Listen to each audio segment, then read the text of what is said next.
Welcome back to Chemistry Tutorial. In this video, we are diving into one of the most important and practical concepts in chemistry, which is stoichiometry. So, በዛሬው lesson ስለ stoichiometry ቀለል ባለ መንገድ አስተምራችኋለሁ. Let us begin. So, what is stoichiometry? So, stoichiometry is simply the quantitative study of reactants and products in chemical reaction. So, stoichiometry ስንል በኬሚካል ሪአክሽን ውስጥ ያሉ የሪአክታንት እና የፕሮዳክት መጠን የሚያጠና የኬሚስትሪ ብራንች ነው። ስለዚህ in other words, it helps us to predict how much of each substance is needed or produced in a chemical reaction. So to understand this concept, I'm going to use a very simple analogy. So imagine you are baking a cake and the recipe says 1 cup of sugar and 3 eggs make 1 cake. So you can think of this recipe just like a chemical equation.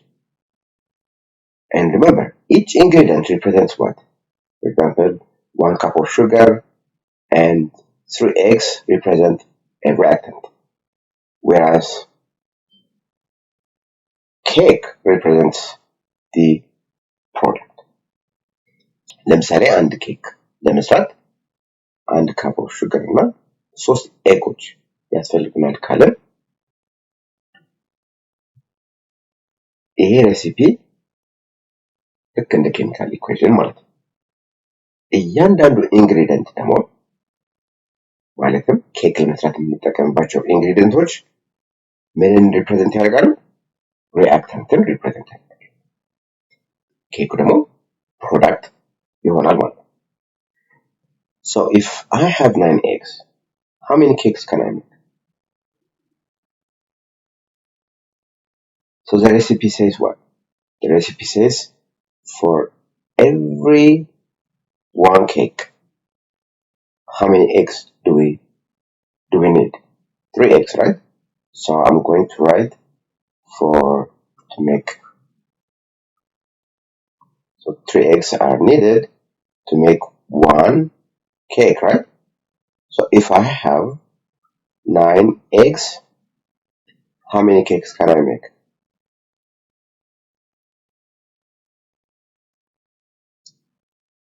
So if you solve this, you'll get 3 cakes, right? So 3 cakes can be made from 9 eggs. So basically recipe የሚለው ምንድነው? 1 cup of sugar እና 3 ኤጎች ካሉን 1 ኬክ መስራት እንደሚቻል ነው። ስለዚህ ለምሳሌ 9 እንቁላሎች ቢኖሩን ስንት ኬክ መስራት እንችላለን? Remember recipe ምንድነው የሚለው? 3 እንቁላሎች ስንት ኬክ መስራት ይችላሉ? 1 ስለዚህ 9 እንቁላሎች ስንት ኬክ መስራት ይችላሉ? So ክሪስማስ ብናደርገው ስንት ይሆናል? 3 ኬክ መስራት እንችላለን ማለት ነው። So ልክ እንደዚህ stoichiometry works in the same way. It only uses what? Mole ratios instead of what? Egg ratios. ስለዚህ stoichiometry ልክ እንደዚህ የሚሰራው ማለት ነው። stoichiometry ላይ ግን more ratio ነው የምንጠቀመው ማለት ነው instead of what? Number of eggs ማለት ነው። So remember, stoichiometric calculations are just like what? Are just like following a recipe. So if you know your ingredients and the right ratios, you can predict exactly how much product you'll make. Alright, now let us see the stoichiometric steps. So the first step is you have to write a balanced equation. So make sure that the equation is balanced. Balanced መሆኑን እርግጠኛ መሆን አለባችሁ። ባላንስ ካልሆነ ባላንስ ማድረጋችሁን አትርሱ። ሁለተኛው you have to identify the known and unknown substance። ስለዚህ መጀመሪያ ምንድን ይሰጣል? የማን አማውንት ነው ይሰጣል? የማን ይጠየቀው የሚለውን ምን ማድረግ አለባቸው? አይደንቲፋይ ማድረግ አለባቸው። then establish relationships between the known and unknown substance። ስለዚህ once identify ካደረጋችሁ በኋላ known እና unknown identify ካደረጋችሁ በኋላ you have to establish relationship ማለት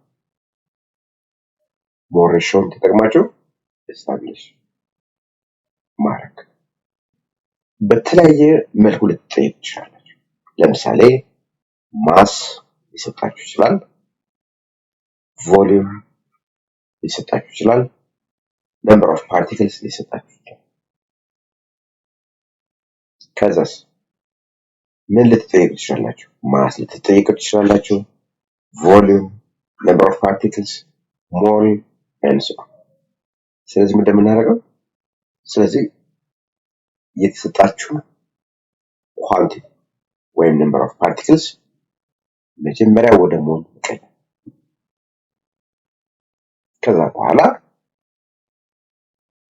ወደምትፈልጉት ነገር እንደገና መቀየር ትችላላችሁ። I'll show you how. For example እዚህ ጋር ለምሳሌ እንደምታዩት ቮሊዩም ከተሰጣችሁ ወደ ሞል ለመቀየር እንደምታደርጉት በ22.4 ሊትር ማካፈል ማለት ነው። እዚህ ጋር በ22.4 ማካፈል። ማስ ከተሰጣችሁ ምን እንደምናደርገው በሞላር ማስ ማካፈል ማለት ነው። በሞላር ማስ ማካፈል። ሌላ ደግሞ number of particles ከተሰጣችሁ ምን እንደምታደርጉ እዚህ ጋር አለ። በደንብ ማየት ከሆነ በ6.02 times 10 to the power of 23 particles ማካፈል። ሞል ወደ ቮሊዩም ለመቀየር እንደምታደርጉት 22.4 ማባዛት። ሞል ወደ ማስ ለመቀየር ደግሞ እንደምታደርጉት በሞላር ማስ ማባዛት። ሞል ወደ number of particles ለመቀየር ስትፈልጉ ደግሞ እንደምታደርጉት በ6.02 times 10 to the power of 23 ማባዛት። እንደዚህ ያደርጋችሁ ምን ማድረግ ትችላላችሁ? በቀላሉ any trigonometric problem solve ማድረግ ትችላላችሁ ማለት ነው። Now the Moore ratio comes directly from the coefficients in a balanced equation. See, they are indicated by what? Coefficients in a balanced chemical equation. ስለዚህ አሁን እዚህ ጋር ለምሳሌ ሞል ስንል ኢንዲኬትድ የሚሆነው በምንድን ነው? በኮኤፊሽንት። ስለዚህ እዚህ ጋር ለምሳሌ 2 ሞል ኦፍ ማግኒዥየም እንላለን። ስለዚህም ይሄ ማለት ምን ማለት ነው? 2 ሞል ኦፍ ማግኒዥየም ከ1 ሞል ኦፍ ኦክሲጅን ጋር ሪአክት አድርጎ ስንት ሞል ኦፍ ማግኒዥየም ኦክሳይድ ፕሮዲዩስ ያደርጋል እያልን ነው? 2 ሞል ኦፍ ማግኒዥየም ኦክሳይድ ፕሮዲዩስ ያደርጋል እያልን። ስለዚህ ሞል ሬሽዮ ስታብሊሽ አድርጉ ከተባላችሁ ሲምፕሊ ኮኤፊሽንቶችን ምን ማድረግ ነው?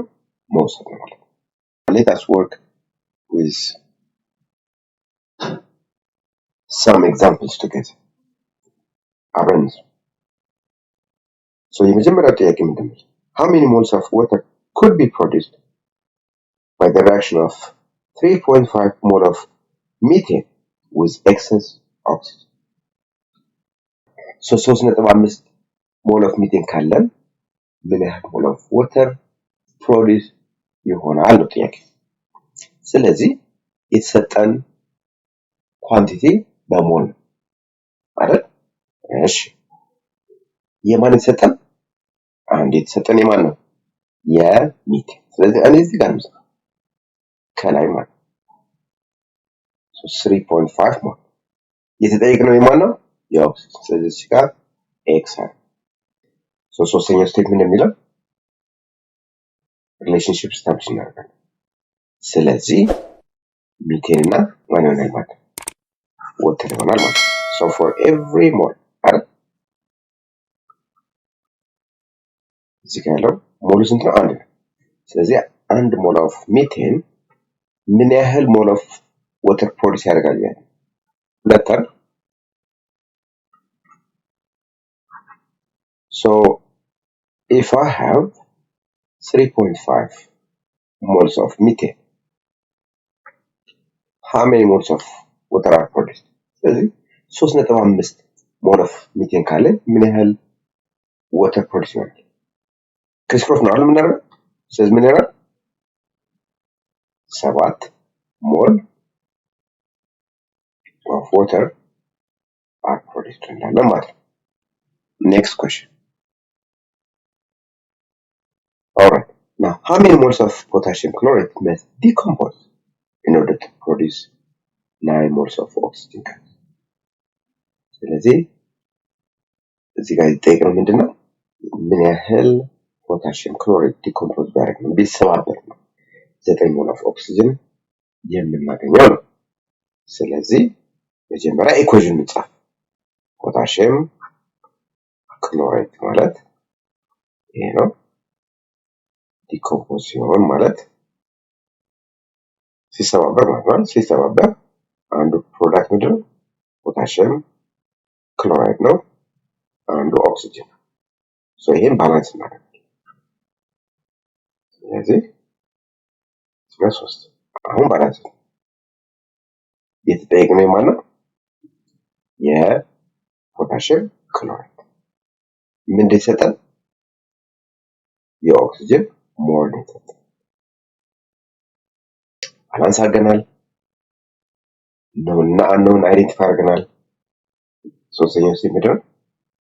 Now we have to establish relationship between the known substance and the unknown substance. ስለዚህ known ማን ነው? ፖታሲየም ክሎራይድ ነው። known ደግሞ ኦክሲጅን። ስለዚህ ኢኩዌሽን ምንድን ነው? for every 2 moles of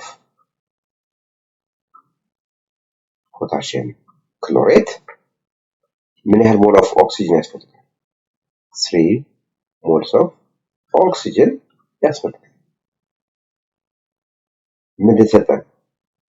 የኦክሲጅን ሞል ይሰጣል። ስለዚህ 9 ሞል ኦፍ ኦክሲጅን ካለን ምን ያህል ሞል ኦፍ ፖታሲየም ክሎራይድ ያስፈልጋል? ስለዚህ ኤክስ ይባላል። ኤክስ ታይምስ ይሄን አባዛለሁ ማለት ነው።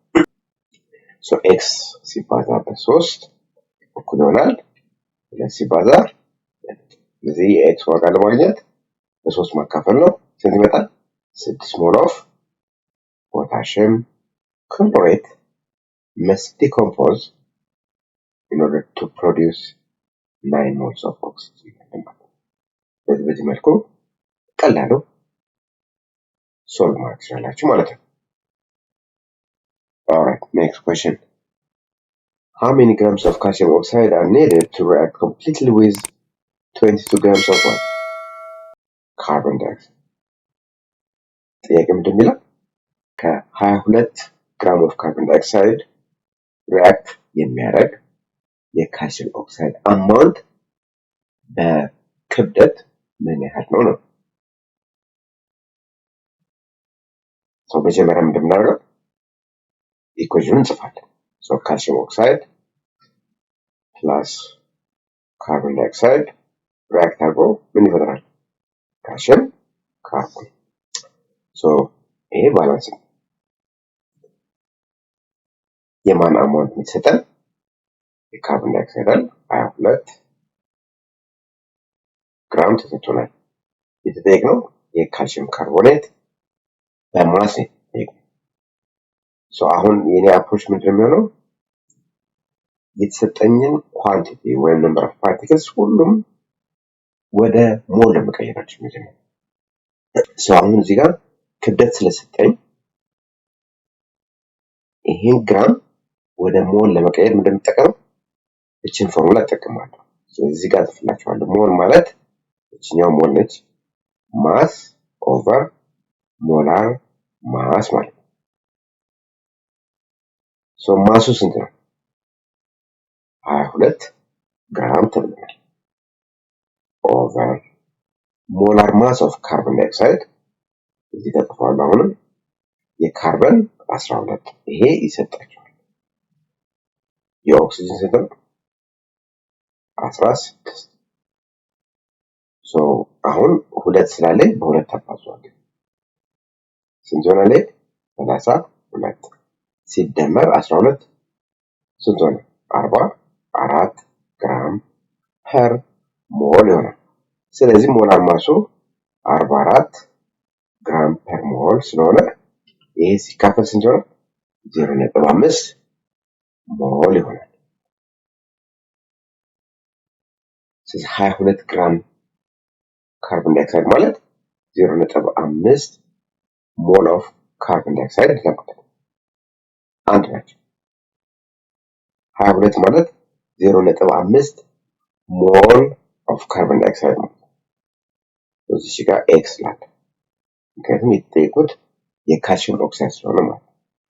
ሶ ኢኩዌሽን እንደሚነግረን for every mole of calcium oxide ምን ያህል ሞል ኦፍ ካርቦን ዳይኦክሳይድ ያስፈልገኛል? 1 ሞል ኦፍ ካርቦን ዳይኦክሳይድ አይደል? 0.5 ሞል ኦፍ ካርቦን ዳይኦክሳይድ ካለን ምን ያህል ሞል ኦፍ ካልሲየም ኦክሳይድ ከዚህ ጋር ያካርቃል ነው። ስለዚህ ስንት ይሆናል? ይሄን ሶልቭ ስታደርጉት 0.5 ሞል ኦፍ ካልሲየም oxide is needed to react completely with 0.5 moles of carbon dioxide. አሁን ግን የተጠየቅነው በማስ ነው። ስለዚህ ቅድም ምንድን ያልነው ሞል ማለት ማስ ኦቨር ሞላር ማስ ስለሆነ ማስ ማለት ምን ማለት ነው? ማስ ማለት ሞል ሲባዛ በሞላር ማስ ነው።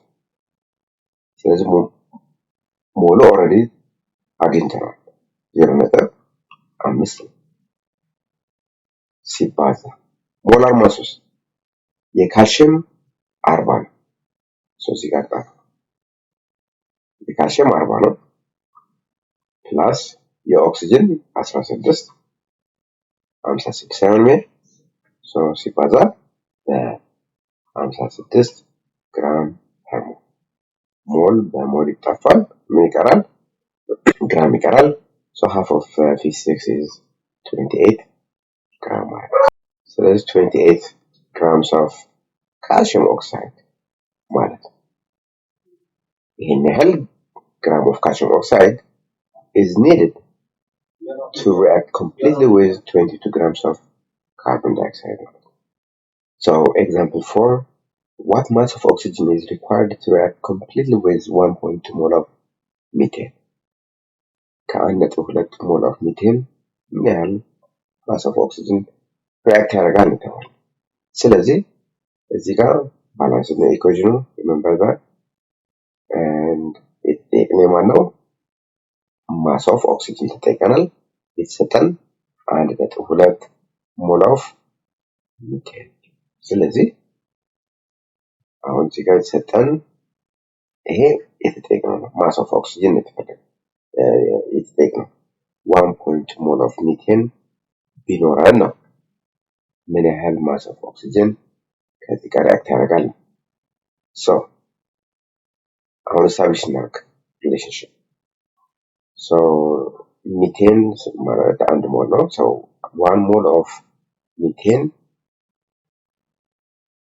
ከምን ያህል ሞል ኦፍ ኦክሲጅን ጋር ሪአክት ያደርጋል? ኢኩዌሽኑ እንደሚነግረን ከ2 ሞል ኦፍ ኦክሲጅን አይደል? ኦልራይት አሁን 1.2 ሞል ኦፍ ሚቴን ቢኖረን ምን ያህል ሞል ኦፍ ኦክሲጅን ያስፈልገናል ነው። እቺን ኤክስ ልበል። ስለዚህ ስንት ይሆናል ማለት ነው? 2.4 ሞል ኦፍ ኦክሲጅን is needed። ስለዚህ ይሄ በሞል ጥያቄ ምንድን የሚለው ምን ያህል ማስ ኦፍ ኦክሲጅን ሪአክት ያደርጋል ማለት ነው። ስለዚህ ይሄን ወደ ምን እንቀይረዋለን? ወደ ማስ እንቀይረዋለን። እንዴት ነው የምንቀይረው? ሞል ማለት ማስ ኦቨር ሞላር ማስ ስለሆነ ማስ ማለት ሞል ሲባዛ ሞላር ማስ ሞሉ ስንት ነው? 2.4 ሞል ሲባዛ ሞላር ማስ ኦፍ ኦክሲጅን ስንት ነው? የኦክሲጅን 16 ሞላር ማሱ ዳይአቶሚክ ነው ማለትም ሁለት አተም ነው ያለን። ስለዚህ 2 ጊዜ 16 እንደሆነ 32 ግራም ነው። ሞል ካንሰልስ ይሄን ካልኩሌት ስናደርገው ስንት ይሆናል?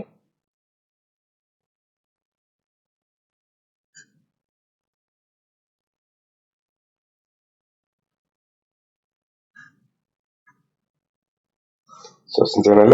76.8 ግራም ይሆናል ማለት ነው።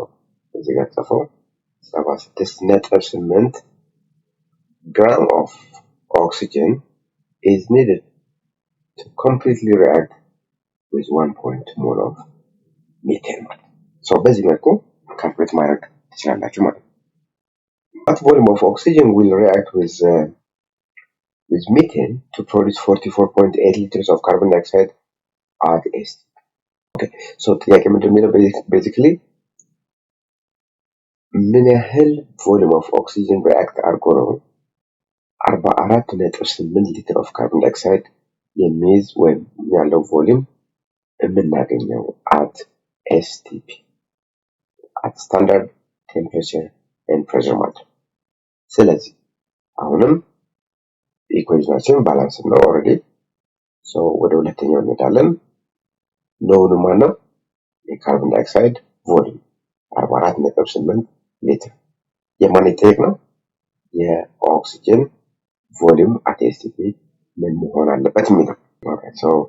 44.8 ሊትር ካርቦን ዳይኦክሳይድ የካርቦን ዳይኦክሳይድ ቮሊዩም ማለት ነው። የዚህን ኤክስ። ስለዚህ አሁንም ምንድን ነው የተሰጠን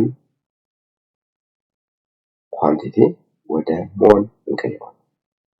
ቮሊዩም ነው አይደል የተሰጠን? ወደ ሞል ለመቀየር ምንድን ነው ለ22.4 እናካፍላለን። ለምን ከተባላችሁ ምክንያቱም for every one mole ምክንያቱም 1 mole of any gas occupies 22.4 liters at STP ማንኛውም ጋዝ የሆነ ማለት አንድ ሞል ጋዝ ምን ያህል ቦታ ይዛል ብለናል? 22.4 ይዛል። ስለዚህ የተሰጠንን ቮሊዩም ወደ ሞል ለመቀየር ከፈለግን እንደምናደርገው ለ22.4 እናካፍለዋለን ማለት ነው። 44.8 liters divided by 22.4 liters እናደርገው ስንት ይሆናል? 2። ስለዚህ ይሄ ማለት 2 ሊትር ነው ማለት ነው። መጀመሪያ እስቲ ሪሌሽንሺፕ ስታብሊሽ እናድርግ።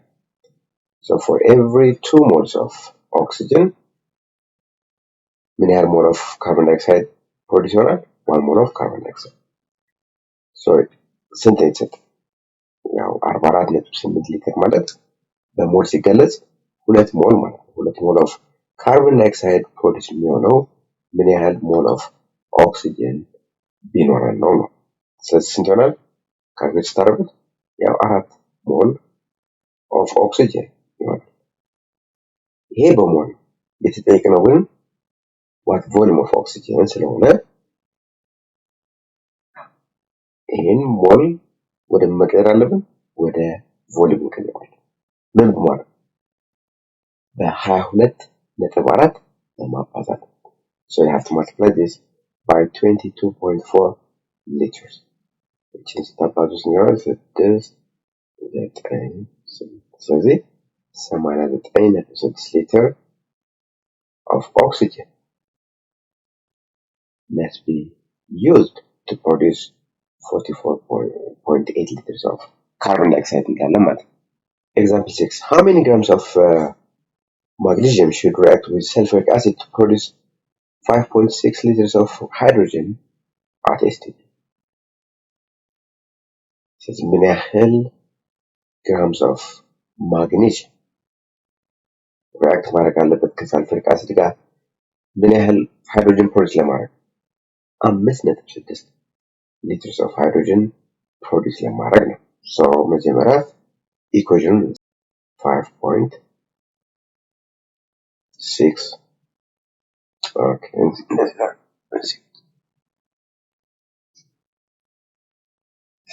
እዚህ ጋር ጻፍ ማግኔዥየም plus sulfuric acid reacts to produce magnesium sulfate plus hydrogen. ያው ስለዚህ በጋዝ ስቴት ነው ያለው ማለት ነው። ምክንያቱም ቮሊዩም ሁልጊዜ ሳብስታንሱ በምን ስቴት መሆን አለበት ማለት ነው። በጋዝ ስቴት መሆን አለበት። የሌላው እናጣፍኩት ስለቸኮርኩ ማለት ነገር ግን ስቴት መጻፍ ግድ ነው። አሁን እዚህ ጋር ግን የጻፍኩት ቮሊዩም ሁልጊዜ ለጋዝ ብቻ ስለሚሰራ በዛው እንድታውቁ ስለፈለኩ።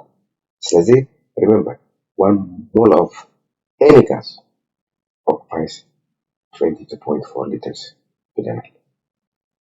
የማንኛውም ጋዝ አንድ ሞል ምን ያህል ቦታ ይይዛል ብለናል? ምን ያህል ስፔስ ይይዛል ብለናል? 22.4 ሊትር ይይዛል ብለናል። ስለዚህ የተሰጠን 5.6 ሊትር የሃይድሮጅን የተሰጠን ምን ያህል ማስ ነው የተባለው? ይሄን በግራም ማለት ነው። ሶ መጀመሪያ ኦሬዲ ባላንስ ነው ሶ ኢኩዌሽን ኦሬዲ ባላንስ ነው።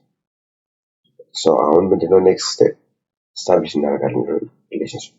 ሶ ይሄን እንቀይረው መጀመሪያ ወደ ሊትር 5.6 divided by 22.4 ሶ እቺኛው አሁን ምን ላደርጋት ነው በ10 ላባዛችን 56 አቶን ይሄን በ10 ማባዛት አለብን።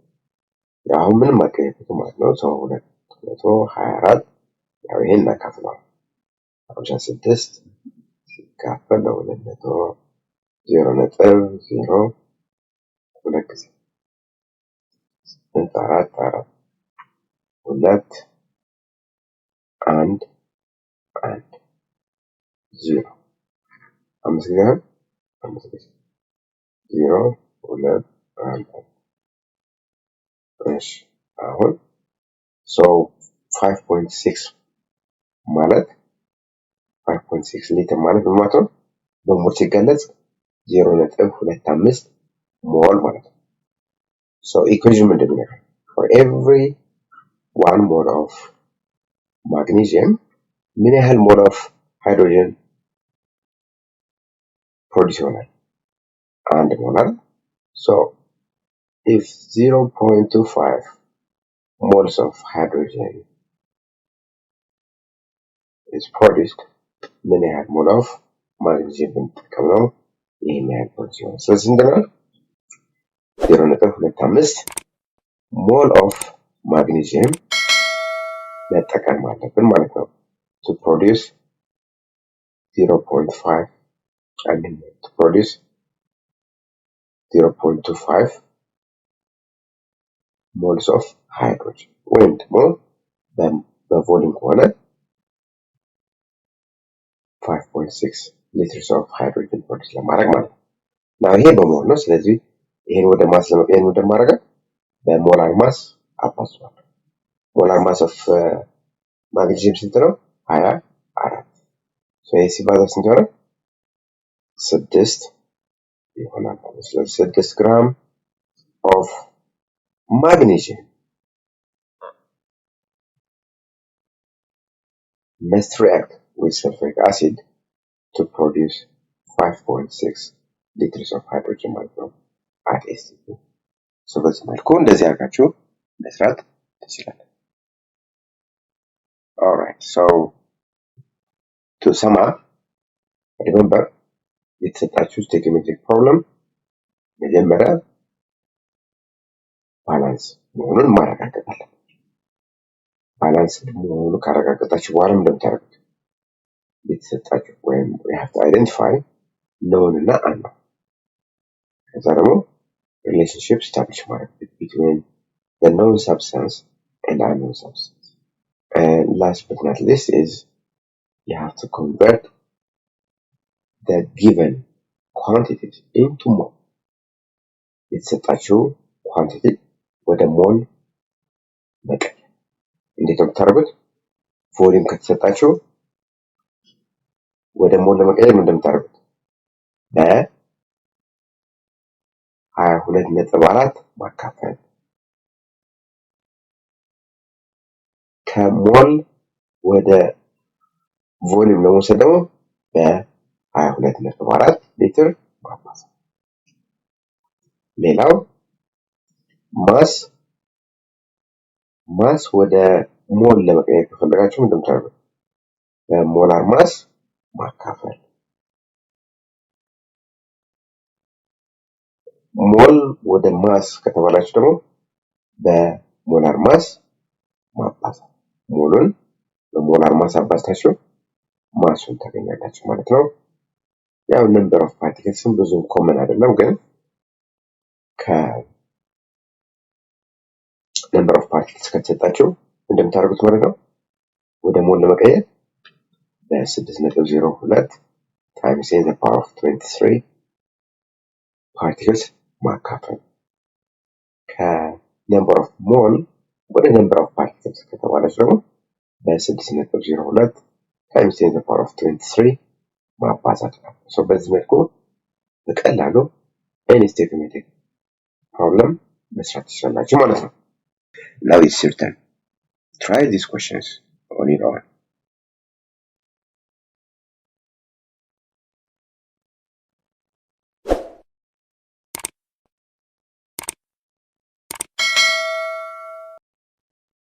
Alright, so that's all I have. See you in the next video.